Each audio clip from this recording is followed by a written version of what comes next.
Salve, salve! Bom, na aula de hoje vamos falar sobre a refração da luz. Lembrando que a gente já falou um pouco na aula de introdução, mas vamos recapitular alguns temas aqui. A refração da luz é a passagem da luz de um meio a outro, certo? A gente precisa saber de alguns termos teóricos para a gente começar a fazer conta.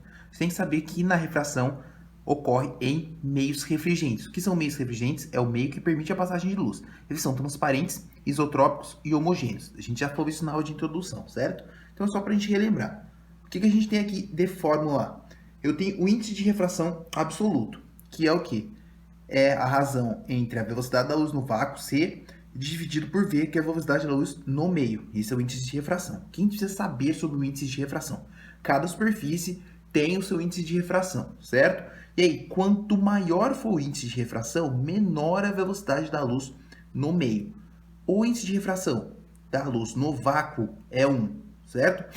E aproximadamente, para medidas matemáticas, o índice de refração da luz no ar é aproximadamente 1, certo? E aí a gente tem questão de índice relativo, que seria a relação de um índice para outro, seria a divisão. Isso aqui é mais matemático do que física, tá? Agora vamos começar a dar uma olhada geometricamente nisso, certo? Falando um pouquinho das leis da refração. Bom, elas ocorrem no mesmo plano, tá? O que a gente precisa saber aqui? Que eu tenho a luz incidindo em um meio, certo? E ela sai em outro. Tá vendo que ocorre um desvio? Esse desvio é diretamente ligado à segunda lei da refração, que é o quê? O ângulo de incidência aqui, ó, tá vendo? Em relação à normal e o ângulo de refração em relação à normal. Aqui tem raio incidente e raio refratado. Tem o meio A e o meio B. E aí o que acontece aqui? Tem uma relação aqui toda matemática que a gente coloca aqui, que o seno do ângulo incidente dividido pelo seno do raio refratado e tal, mas o que interessa matematicamente falando é essa relação aqui, ó, que é o índice do raio incidente vezes o seno do ângulo incidente é igual ao índice do raio refratado seno do ângulo do meio de refração. Tá vendo aqui? Então isso aqui, vamos supor aqui, entrei aqui com 30, aqui eu saí com, sei lá, 15, entendeu? E aí o índice, o próprio meio vai nos dar. É matemática, certo? Então você vai ver exatamente para que serve. Na verdade, a gente só vai servir porque a luz vai sofrer um certo desvio e uma variação de velocidade. O que a gente precisa guardar aqui? Quanto maior for o índice de refração, menor é o ângulo de refração. Menor é o ângulo em relação à normal. O que você tem que guardar é que a gente pega o ângulo, tem gente que erra isso, tá? E pega o ângulo errado. O ângulo é em relação à reta normal, ó, tá vendo? Aqui e aqui. Então não esqueçam disso. Dicas: quando o n for maior, a velocidade é menor. Quando o n for menor, a velocidade é maior. Outra dica, isso aqui é dica minha que eu mostro para vocês. Quando a velocidade aumentar, quer dizer que o ângulo vai afastar da normal. Quando a velocidade diminuir, quer dizer que ela vai aproximar da normal. Quem? O raio refratado, certo? A gente está tratando da passagem da luz de um meio a outro. Agora, vou dar uma situação visual para vocês, porque agora eu só falei. Então, olha só.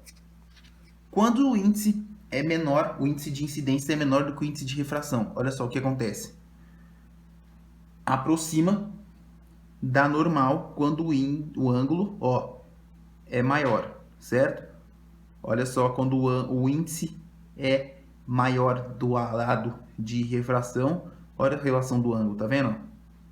O ângulo maior, ângulo menor, certo? O que aconteceu com a velocidade aqui? A velocidade em B, o que aconteceu? Fala para mim.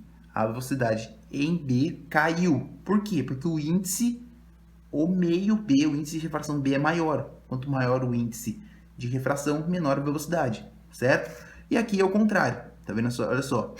O índice de refração A, certo? É maior do que o índice de refração B. Quer dizer o quê? Quer dizer que a velocidade, depois que ela entrar em B, vai aumentar. Quer dizer que ela vai se afastar da normal. Quer dizer que o ângulo de refração é maior, certo? Então, quando uma luz passa no meio para o outro e aumenta a velocidade, acontece essa situação. Quando diminui a velocidade, acontece esta. Maravilha? Então, vou colocar algumas situações agora em referência aos ângulos de incidência, tá? Quando o ângulo de incidência for nulo, certo? Mesmo o ângulo da normal, não ocorre desvio à luz, certo? Seria a famosa incidência normal. Quando eu for aumentando o meu ângulo de incidência, vai afastando mais ainda da normal. Só que chega um ponto de que chega no limite, porque se eu aumentar muito o meu ângulo de incidência, vai acabar ocorrendo reflexão. Então a gente tem um cálculo que é chamado de ângulo limite para que essa reflexão não ocorra, certo? É quando o ângulo de refração é 90 graus, certo? Então tem um limite ali de incidência que a gente vai calcular agora. Então quer dizer o quê? Quando passar rasante aqui, quer dizer que a luz ainda não se refletiu, porque se ela continuar no mesmo plano, no mesmo meio, ocorreu reflexão total. Se ela passa, refração. Aí tem o meio termo aqui, o limite, certo? Que ainda ocorre refração, que a luz ainda está aqui nesse limite. Então, vamos calcular aqui que agora a gente vê que o ângulo de refração é 90 graus. Então, aplicando a segunda lei, ó, N1, que é o meio 1, seno do ângulo de incidência, igual a N2, seno de R. Seno de R vai ser 90 graus e vai ficar o quê? A gente troca o I por L, N1, seno de 90, pela trigonometria é 1, então vai ficar o seno do ângulo limite para que não ocorra reflexão, é exatamente a razão entre o meio de refração dividido pelo meio de incidência, certo? Então, isso aqui vai acontecer. Se isso aqui passar, se esse ângulo passar, ocorre reflexão, certo? Porque ó, quanto mais o ângulo de incidência, maior é o ângulo de refração. E aí vai chegar um ponto de que vai afastando tanto normal que ela passa. Maravilha?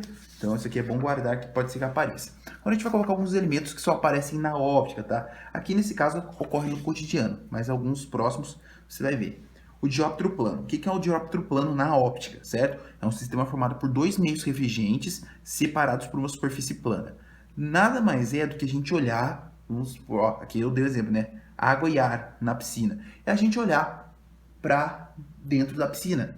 A gente estiver fora e olhando para a superfície da piscina. Normalmente o que acontece? A gente tem a sensação de que o corpo está mais perto do que ele realmente está. Isso ocorre exatamente pela diferença dos índices de refração entre o ar e a água. Então aqui eu mostrei o esquema de como que é. Aqui é como se fosse eu olhando, certo? A luz não sofre esse desvio. Então a gente tem essa relação, mas a gente sabe que como o índice de refração da água é maior do que do ar, então a luz ocorre um desvio, então a gente enxerga o objeto mais à frente do que ele realmente está, por conta do desvio, certo? Então por isso que a gente enxerga uma imagem virtual aqui, certo? Porque o nosso olho, né, a nossa visão não faz curva. A gente não faz curva, não é? A luz se propaga retilinamente, a gente já viu isso anteriormente, certo? Então, o que a gente vê aqui? A gente tem algumas noções, né? Mas não precisa guardar isso com tanta ênfase assim. A gente tem a mesma coisa como se fosse um espelho, né? Que a gente tem distância do objeto ao meio, ao limite dos meios. Aqui eu tenho o pelinho, que é a distância da imagem até o limite do meio. Tem o ângulo de incidência, o ângulo de refração, isso tudo teria cálculo.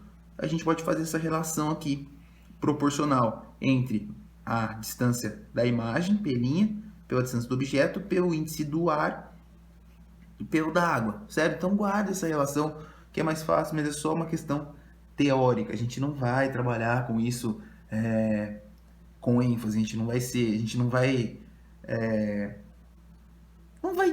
lá pular na água para ver, né? Então se deu para entender o que a gente vai fazer por aqui. Tem outro elemento óptico, que esse aqui ainda dá para a gente colocar um pouco mais no nosso cotidiano, que seria a lâmina de faces paralelas. Bom, o que é isso? São dois dióptros planos com superfícies paralelas. Beleza, você não me falou nada. Bom, agora eu vou falar. Isso aqui, agora vamos imaginar primeiro. A gente falou na piscina, agora vamos imaginar a gente pulando dentro da piscina. Quando a gente pula dentro da água, a gente não enxerga tudo embaçado? Sim, por quê? Porque a nossa visão está preparada para enxergar fora da água, no ar, certo? E na água é um outro meio. E a luz sofre refração, sofre desvio. Então a gente enxerga tudo turvo, tudo embaçado, porque as luzes vêm todas, tudo desviado na nossa visão. E aí, a lâmina de face paralela é como se fosse um óculos de mergulho, certo? Como assim? Bom, tá vendo aqui, ó? Isso aqui seria uma lâmina de vidro, certo? Com uma certa espessura. O que acontece com o óculos de mergulho? Bom, eu tenho a minha visão, vamos supor que seja de vidro, ou acrílico, alguma superfície transparente, né? Um meio refligente, onde eu tenho uma camada de... Aí tem a água, o vidro, o ar, né? Que fica entre o nosso olho. Então, eu tenho ali um dióptro plano. Exatamente o que acontece aqui. Bom, a luz entra, certo? Se não houvesse desvio nenhum e eu propagasse retilinamente, A luz ia percorrer isso aqui.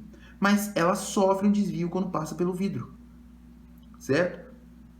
E esse desvio é o ângulo que faz ocorrer esse desvio aqui, certo? Ó, tá vendo?